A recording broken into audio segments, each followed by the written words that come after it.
Coño, Fernando, ¿Qué? ¿te puedes creer que acabo de estar hablando de ti? Fíjate. Pues sí, pues así ha sido, pero vamos a seguir haciendo otro rato. No es la primera vez No. que Fernando viene a las jornadas del cómic de Vélez, no, tampoco es la primera vez que hablo de ti. Y además hemos estado ya en Avilés en distintas veces, acabamos de estar hablando un poquito en la radio de ficción histórica, que es un tema que también ocupaba parte de la charla con Cabrera y que también va a tener que ver un poco contigo, pero no tanto porque tú sí que has saltado demencialmente de géneros a lo largo de todos los cómics que has hecho. Pero como sí que es la primera vez que tenemos una charla específica, aunque tú y yo hubieras estado antes en la jornada sobre tu trayectoria como guionista, al igual que hemos hecho con Román, quería que nos contaras un poquito también de esa parte antes de empezar a escribir cómics, no de esa parte como lector, de esa parte en la que el cómic empezó a formar parte de tu manera de entender las historias, de contar las historias, y si tienes localizado como él, que raro es que te digan sí, es exactamente el momento, pero bueno, en el que decidiste, coño, yo también quiero hacer esto. No hay exactamente un momento, es un cúmulo de situaciones y de vivencias y demás. Yo me acerco al cómic por primera vez en mi casa, porque mi madre tenía la colección de todos los Asterix que habían salido hasta aquel momento, y esa es mi puerta de entrada, ¿no? al mundo del cómic. Luego mi padre intentó hacerme leer Tintín de la peor manera posible, que era poniéndome las películas de animación que regalaban en el periódico los domingos, y eran espantosas, o sea, eran terriblemente espantosas. Eso hace que hoy en día sea un ferviente detractor de Tintín, y esto me genera muchos odios entre determinada gente. Pero luego sí que hay una serie de peculiaridades, ¿no? Sobre el tipo de cómic que más me ha gustado leer. Yo empecé a leer mucha parodia. Yo leía mucho Mortadelo, mucho Super López, y me enganchó de verdad una serie que hacía Sergio Aragonés con Marc Evanier, que era Gro, ¿no? Y a partir de Gro empecé a pillar ese puntito de tratar de hacer algo similar, tratar de hacer humor. Y fíjate que luego dentro de mi obra apenas hay tebeos que digas, pues es claramente una comedia, o es claramente una parodia, o es claramente un tebeo en ese sentido, porque me he tirado por otros lados. Igual me estoy buscando todavía. Bueno, estamos disfrutando mucho de lo que vas haciendo mientras no te encuentras, o sea que no hay problema. Sí. Voy a dejar un ratito la imagen de ojos grises porque luego hablaremos de ella, pero a veces tú tienes cosas que ves todos los días, ¿no? Es como cuando viene alguien a tu ciudad y tú estás cansado de pasar por esas calles y te das cuenta que fijo un edificio y tú, claro, ya has pasado tantas veces que no te llama la atención, pero lo ves a través de sus ojos y te das cuenta. Entonces a veces viene alguien de fuera y te dice, oye, ¿te das cuenta la suerte que tenías que? Y yo siempre he tenido la sensación en Asturias que alrededor del cómic, lo que es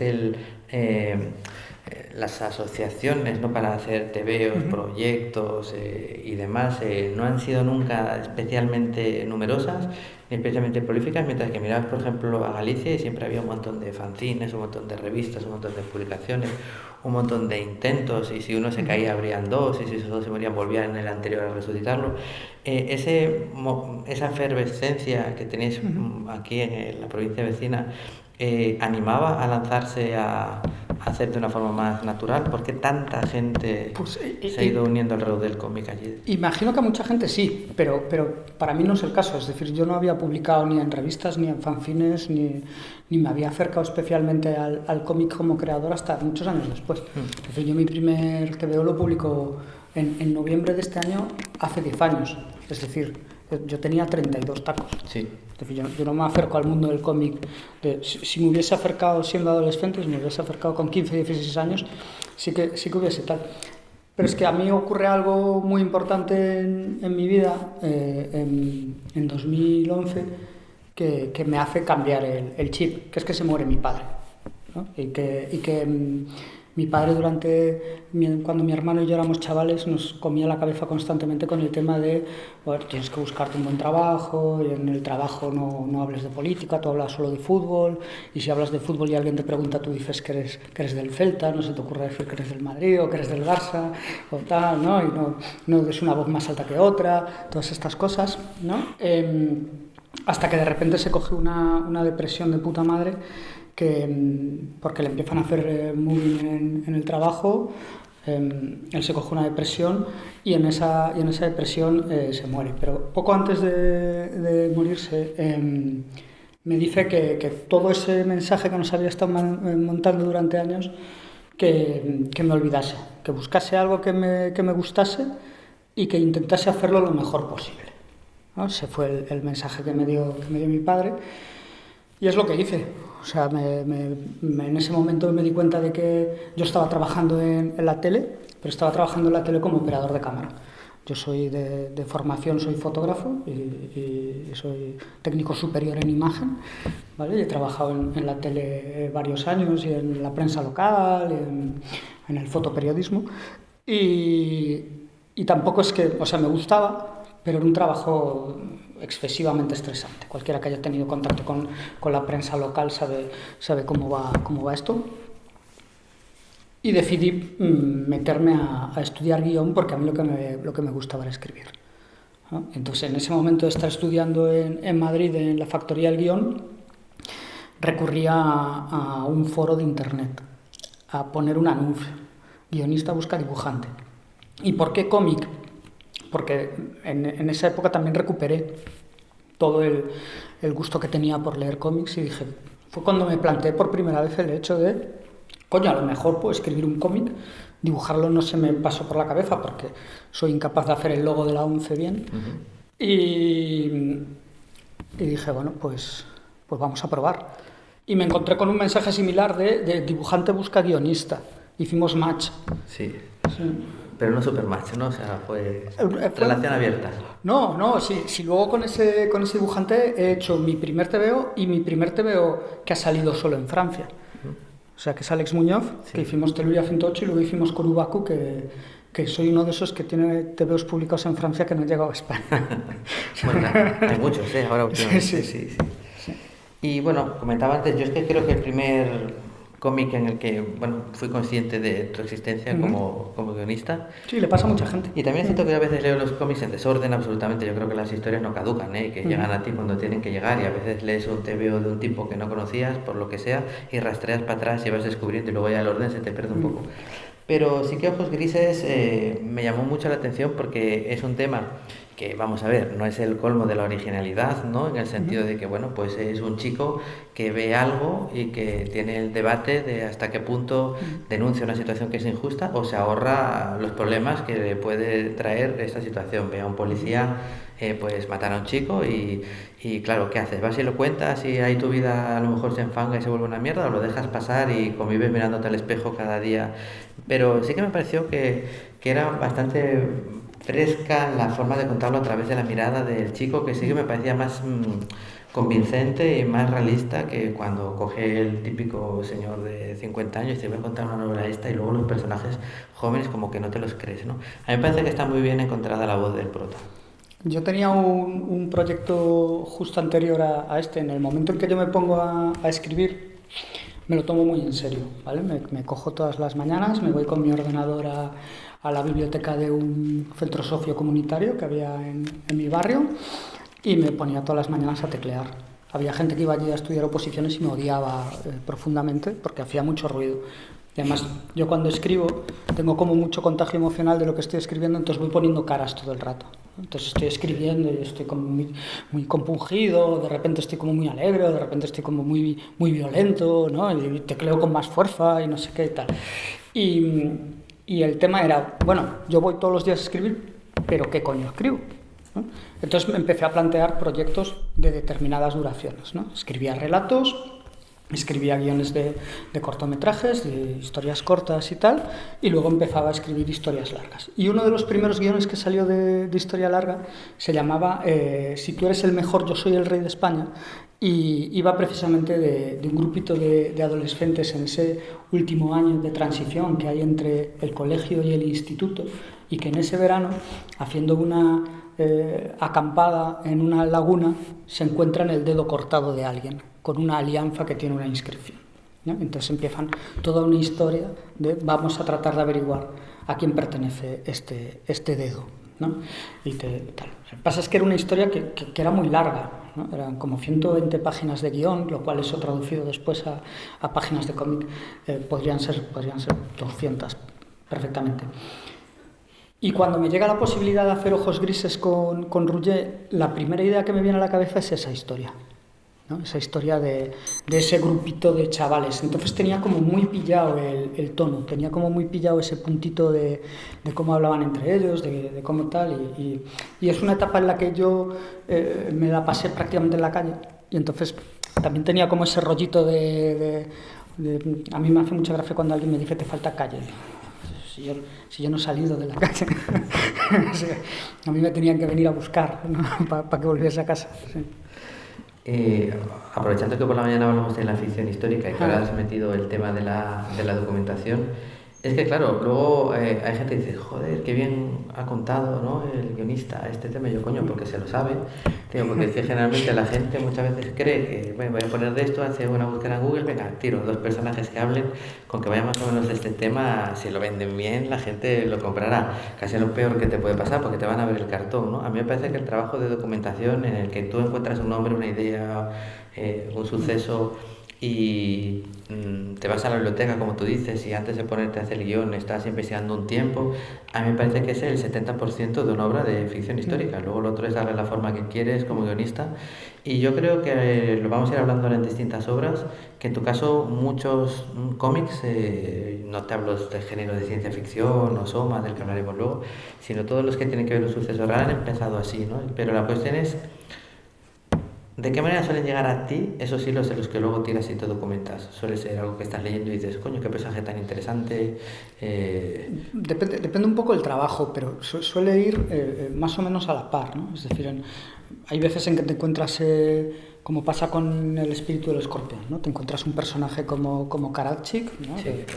Que en el momento en que termina el asedio de Srebrenica y se produce la masacre y tal, y que el tipo decide ocultarse, y decide ocultarse disfrazándose de un personaje de la New Age. Es el espíritu del escorpión, el que está. Y tal, ¿no? Entonces, encuentras el personaje, y una vez que encuentras el personaje, antes de meterte toda la documentación de golpe, no decir, bueno, pues voy a leer todo lo que se haya escrito sobre este tío, y voy a ir a la enciclopedia, y voy a ir a no sé qué, y todos los artículos, y toda la prensa, y todas las revistas, y todo tal.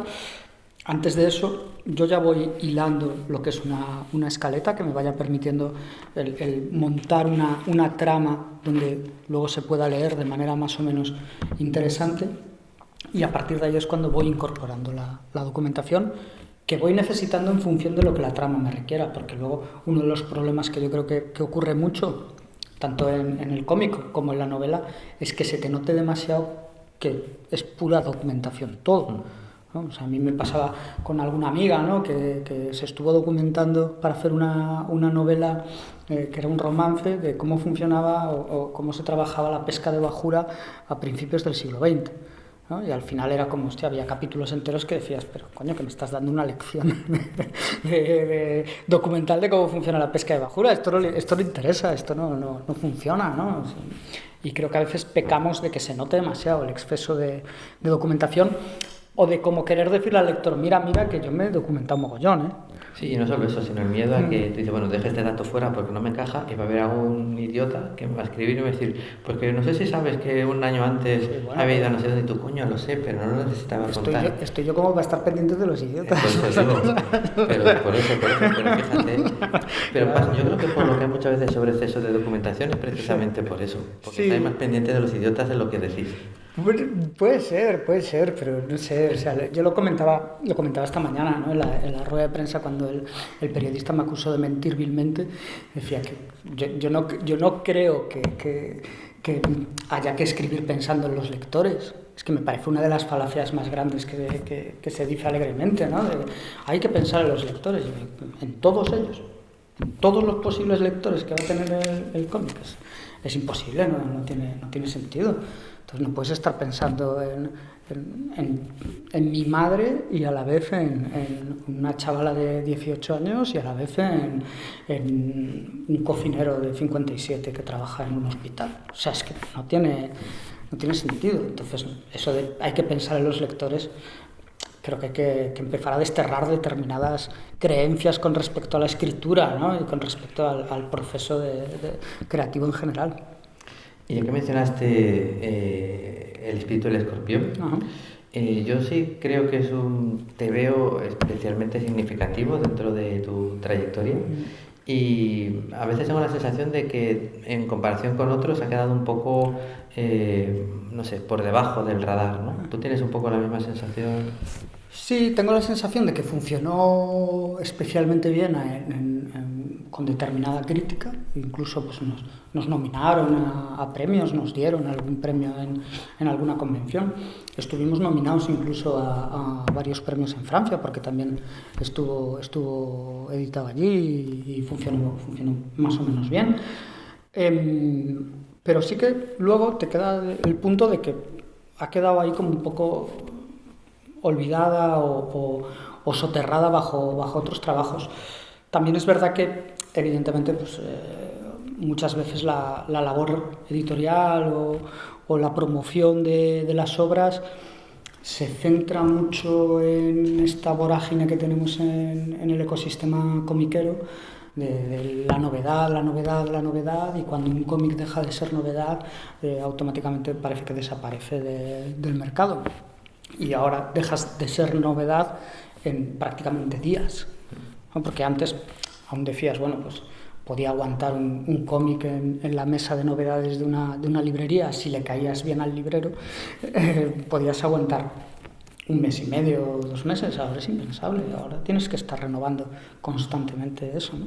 Y en esa vorágine muchos títulos pasan desapercibidos o desaparecen. También es verdad que mucha gente hablaba de con ciertos problemas a la hora de acercarse al arte de Pablo, ¿no? De que como era muy oscuro, como que luego las páginas costaba un poco a veces de entender bien entre tanta suciedad, entre tanta raya, entre tanto punto, entre tanta tal. Pero a mí es que me fascina, a mí el curro de Pablo me parece una maravilla, y el que el escorpión se haya quedado un poco desterrado ha supuesto pues que nos hayamos perdido más obras de Pablo, por ejemplo, ¿no? O sea, él sí que se cogió cierto bajón en este sentido, de tal, y como que se apartó un poco, y yo creo que podría haber traído muchas cosas. Hay una cosa que la gente no sabe, y no sé si debería contarla, pero ahora que no nos oye nadie, el Pablo era el que iba a dibujar Goya Saturnalia en un primer momento. No lo sabía, sí.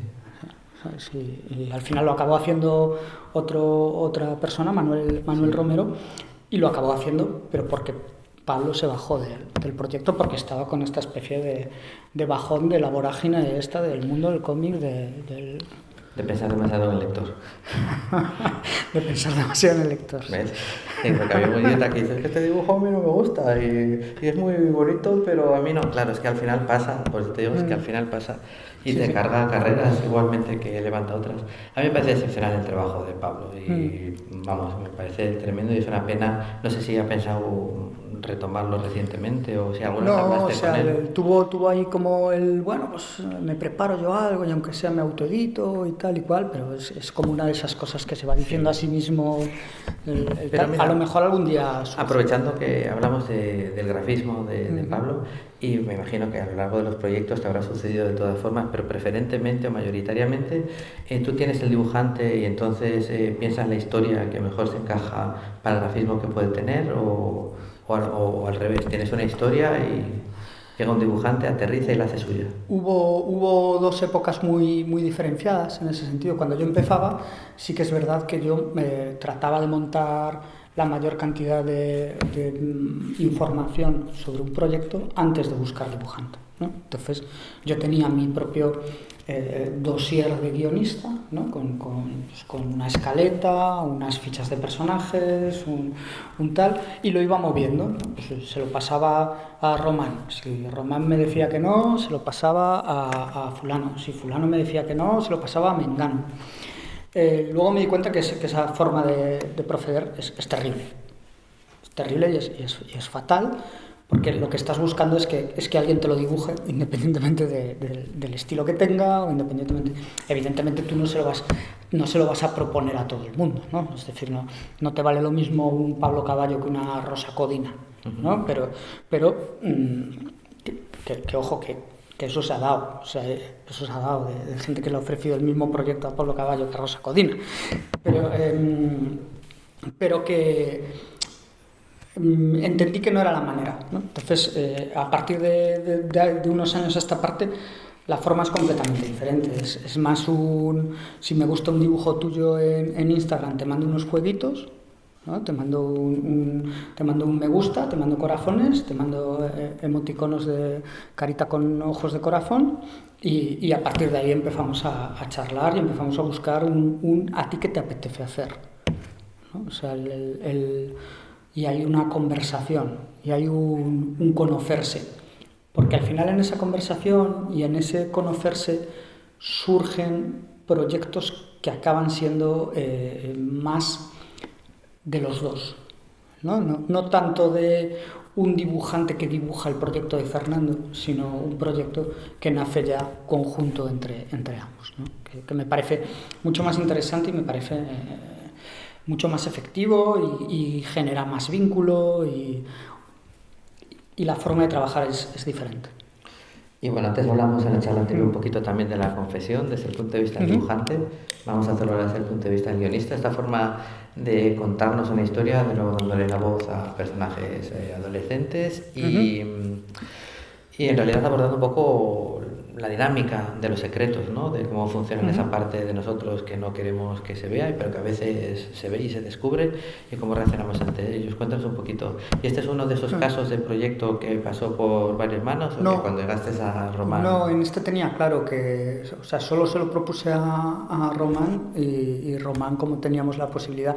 Este es un proyecto un poco extraño, porque sí que con quien primero hablo es con Mercedes, de Rocketman en su día y de Cósmica después, y Mercedes en un primer momento ya me dice que le interesa el proyecto. Entonces es como cuando yo hablo con Román, el proyecto ya tiene una editorial detrás, es decir, ya hay un interés editorial, y entonces es como, creo que no hicimos ni siquiera páginas de muestra, es decir, que el proyecto lo firmamos sin haber visto un solo dibujo, ¿no? Porque el proyecto interesaba y tal. Y a mí lo que me parecía interesante de la confesión es que todos guardamos algún secreto, ¿no? Todo el mundo tiene algún secreto, todo el mundo tiene algo que ocultar, algo que no contarías en la cena de Navidad con tus padres, algo que no dirías abiertamente en la calle, que no te subirías aquí encima de un escenario y dirías, pues yo, ¿sabéis una cosa? ¿No? Pues esto, ¿no? O esto otro.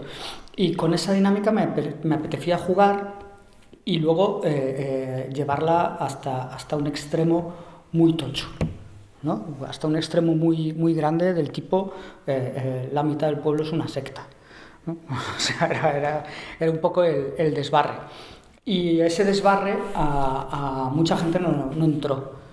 Me gustaba más la parte del principio, de tal, con las chicas, adolescentes y no sé qué, ¿no? En el momento en que hay el punto de inflexión tocho, había mucha gente que decía, hostia, pero es que aquí de repente son todos unos adoradores de Satán y del rollo ocultista, y esto es una locura y no sé qué y tal. Es como, pues a mí me parece lo más divertido del TV. Perdona, pero yo precisamente el girito que a mucha gente no le gustó fue lo que me hizo que me apeteciera verlo. No lo spoiléis, que está arriba, que se lo compren. Comprarlos. A mí también me llama la atención el giro, a mí es una cosa que me gusta. O sea, me parece que funciona muy bien la primera parte como primera parte. Y creo que la locura, pues, no sé, que también a mí que las personas muy cuerdas tampoco me gustan, pero no sé. Sí, pero era una escalada y mucha gente la veía como muy exagerada, como muy tal. Pero que la gracia era esa. Y yo decía, joder, pero es claro, es que estamos hablando de... Bueno, yo qué sé, yo no escribo pensando en los lectores, a lo mejor ese es el problema. Ahí está, te digo, al final unos sí, otros no. Sí. La pieza. La pieza. Hablamos antes de ficción histórica. Ajá. Y de coger un personaje y fabular en esos espacios Sí. que quedan entre lo que pudo haber sido y no fue, o quizás sí, o tal, ¿no? Bueno, cuéntanos en este caso, en la pieza, coger a Picasso y unas Sí. declaraciones y a partir de ahí levantar la pieza con Vargas. Esto surge del dibujante, de Rafa Vargas, que no recuerdo qué año, el 2018-2019, me decía, es el año el de Picasso, o va a ser el año de Picasso, y van a empezar a salir un montón de... se cumplía no sé qué efeméride concreta con respecto a Picasso, y entonces pues que las editoriales iban a buscar algo relacionado con Picasso.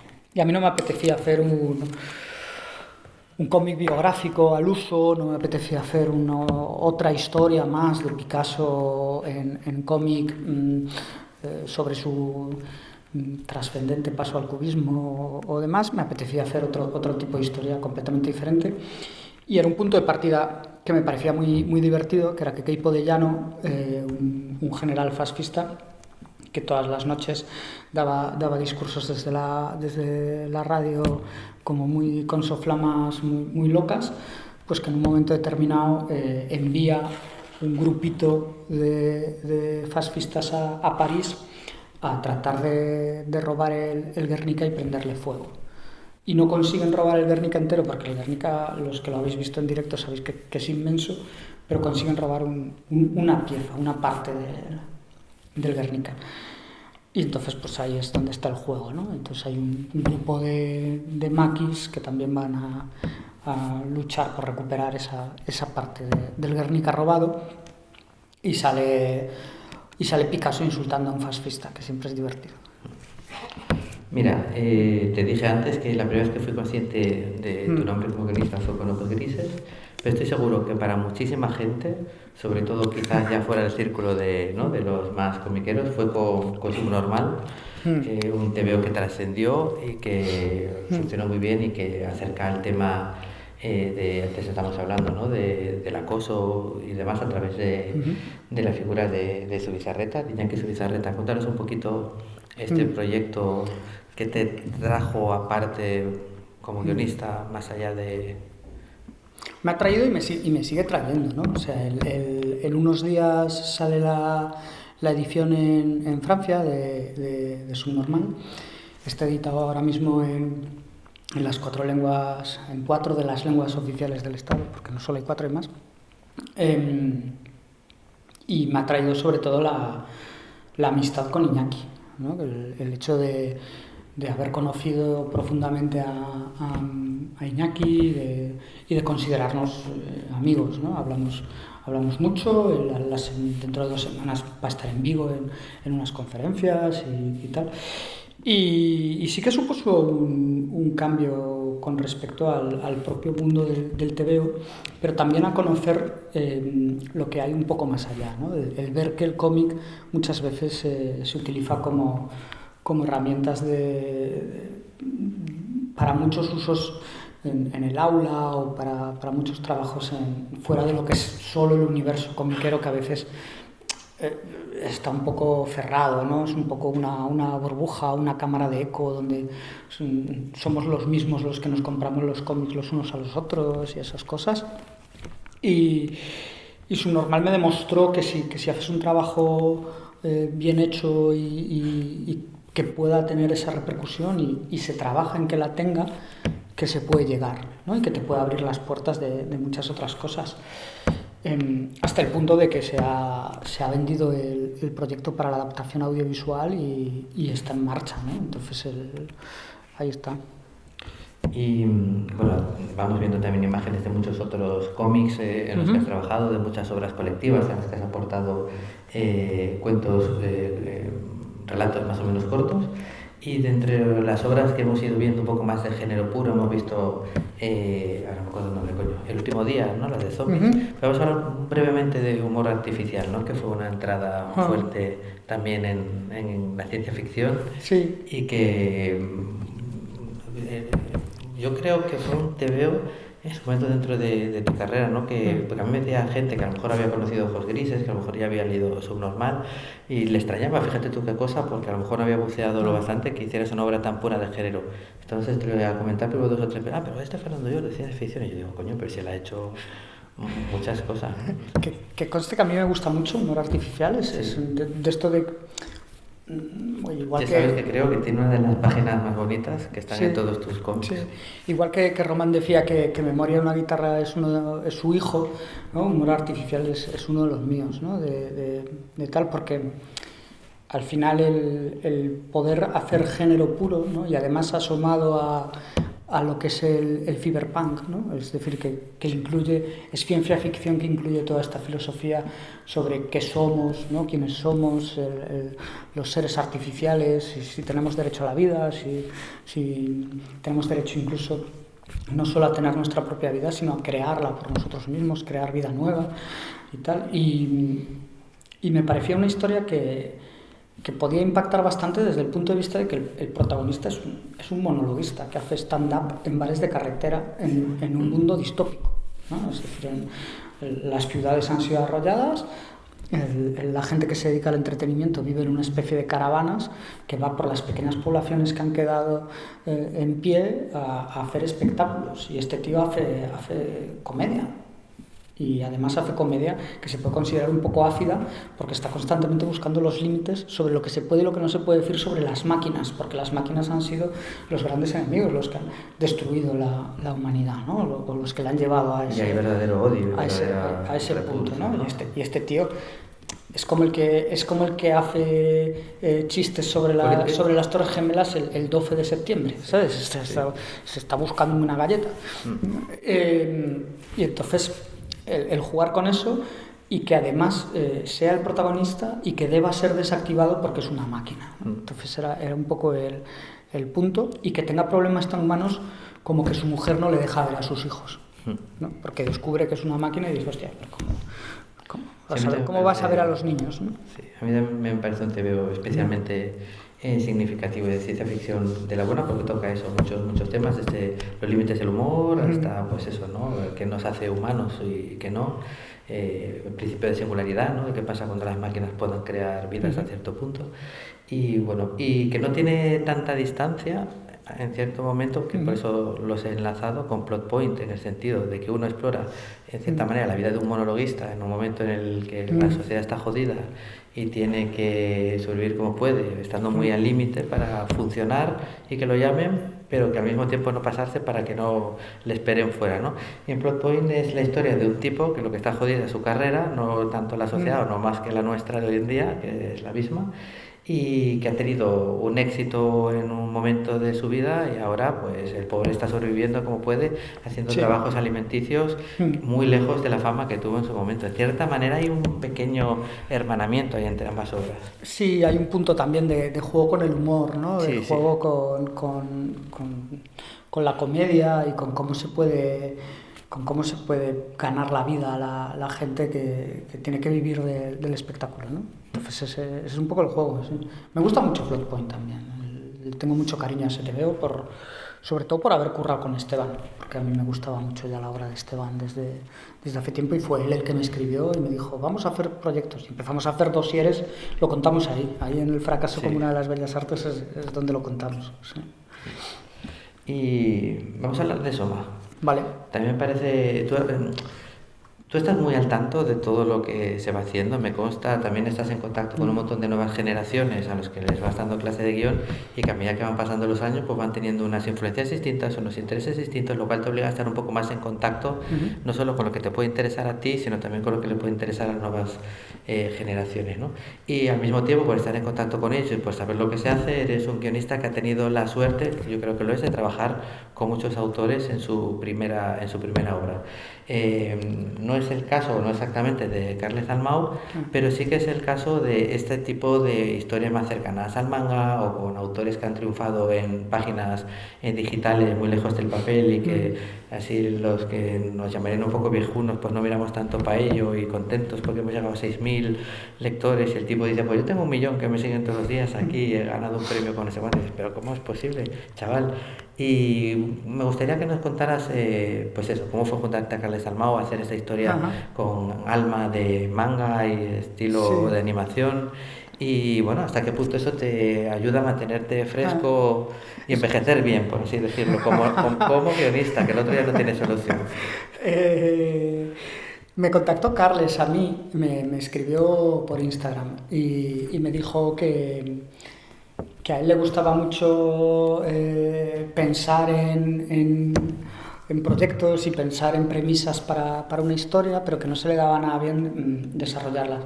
Yo no conocía a Carles Dalmau, no tenía ni idea, no tal, y entonces me asomé a su Instagram y vi que en aquel entonces tenía como 450.000 seguidores o tal, ¿no? Entonces mi respuesta, que me salió así porque a veces soy un poco gilipollas, le dije, tú no necesitas un guionista, tú necesitas un agente, ¿no?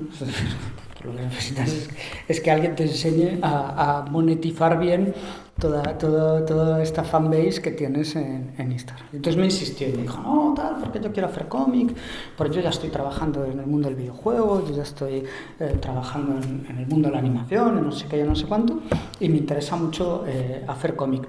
Entonces me mandó una serie de ideas y entre esas ideas estaba lo que era la primera semilla de Soma, ¿no? Que era contar la historia de una chica que dibuja, que está todo el día encerrada en casa dibujando porque dibuja tebeos, que además dibuja tebeos con los que ya no está tan a gusto como estaba en un primer momento, que le gustaría contar otro tipo de tebeos y en un momento determinado le entra un alien por la ventana. O sea, es como tan loco como eso.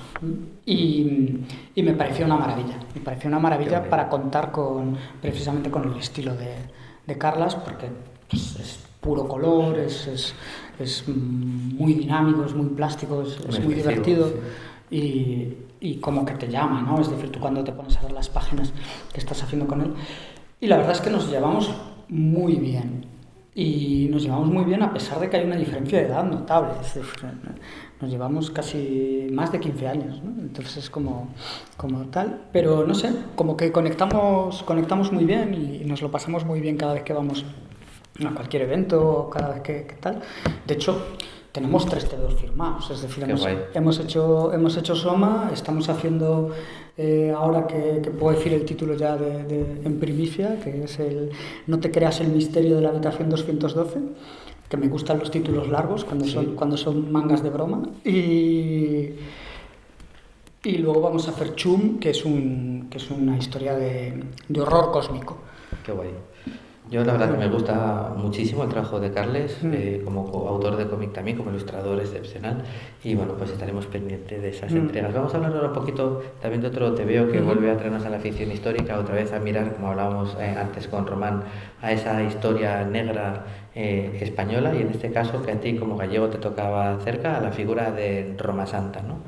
Cuéntanos, no vamos muy bien de tiempo, pero no podemos pasar por alto este tebeo, donde además trabajas con Ismael Canales, en la que, ahondando en lo que decíamos antes, fue su primera obra larga publicada en España también. Sí,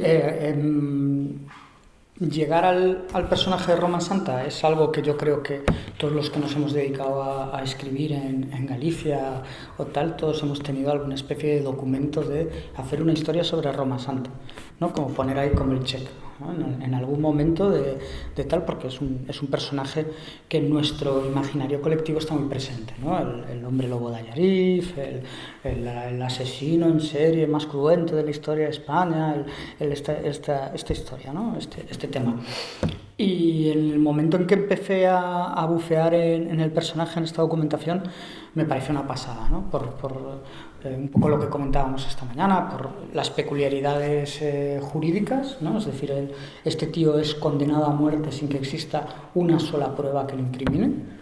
No apareció ni un solo cuerpo, no apareció un hueso, no apareció una marca, no apareció nada que lo incriminase directamente, solo se le incrimina en base a su confesión, algo que jurídicamente hoy en día es totalmente impensable e imposible, porque tú puedes decir en un juicio, pues yo he matado a 27, y si no se puede demostrar, no hay nada con lo que incriminarte. Y con tu propia confesión no te pueden condenar porque podrías estar inventándotelo, podrías estar loco, podrías estar lo que fuese, ¿no? Buena parte del juicio transita en esa decisión de si el reo está loco o no está loco, ¿no? Es decir, llevan expertos de la materia en la época para ver si era neurasténico, ¿no? Que decían en el momento. Y luego pues, pasa algo maravilloso, que es que en medio de que se está celebrando el juicio, llega una carta al Consejo de Ministros remitida por un tipo que escribe con un seudónimo, que es el seudónimo de Mr. Phillips, y que escribe dirigiéndose al Consejo de Ministros español diciendo que este hombre lo que sufre es una licantropía clínica y que puede curarlo, ¿no? Que él conoce una técnica que es el braidismo, que es la prehipnosis, y que él puede meterse en la mente de este hombre y no solo demostrar que es inocente, sino que además puede curarlo. Y no se sabe muy bien qué ocurre, pero lo que sí que se sabe y lo que está certificado es que la reina Isabel II, antes de que se emita una sentencia en el juicio, revoca la pena de muerte. Manda una carta al juez directamente y le dice que en caso de que la sentencia sea de pena de muerte, que anula directamente esa sentencia y que la cambia por una sentencia a cadena perpetua. Y mandan a Roma Santa a un penal en Ceuta. Él está siendo juzgado en Allariz, la provincia de Ourense, y lo mandan a Ceuta, ¿no? Allí muere 10 años después de un cáncer de estómago. Todas esas peculiaridades me parecían maravillosas como para armar una historia, porque es ficción histórica y a la vez hay un vacío en la propia historia, es decir, en el hombre que está detrás del seudónimo de Mr. Phillips es Joseph Pierre Durand de Gros, que forma parte de una familia de socialistas utópicos que están exiliados en Argel porque tienen unos problemas con el gobierno francés, y este Joseph Pierre es un experto en toda esta materia, es el precursor de la hipnosis, pero también es el precursor de lo que se conoce hoy en día como psicoterapia, el concepto mismo de psicoterapia. Cuando tú hoy en día dices voy a terapia para referirte que vas al psicólogo, él es uno de los precursores en este tema y se involucra en este caso y llega al punto de, él está exiliado en Argel, vuelve a Francia, llega a la frontera esperando un permiso, que llegue un permiso de la Casa Real para permitirle pasar la frontera, ¿no? Para poder atender en persona a Roma Santa. Se sabe que él llegó hasta la frontera y se sabe que días después la reina firmó esa carta que revocaba la sentencia. Pero no se sabe qué pasó en los días intermedios. Y eso es lo que contamos en Los Sueños del Lobo, ¿no? Lo que pasa en esos días, el cómo Joseph Pierre consigue pasar la frontera y atiende directamente a Roma Santa en los calabozos del juzgado.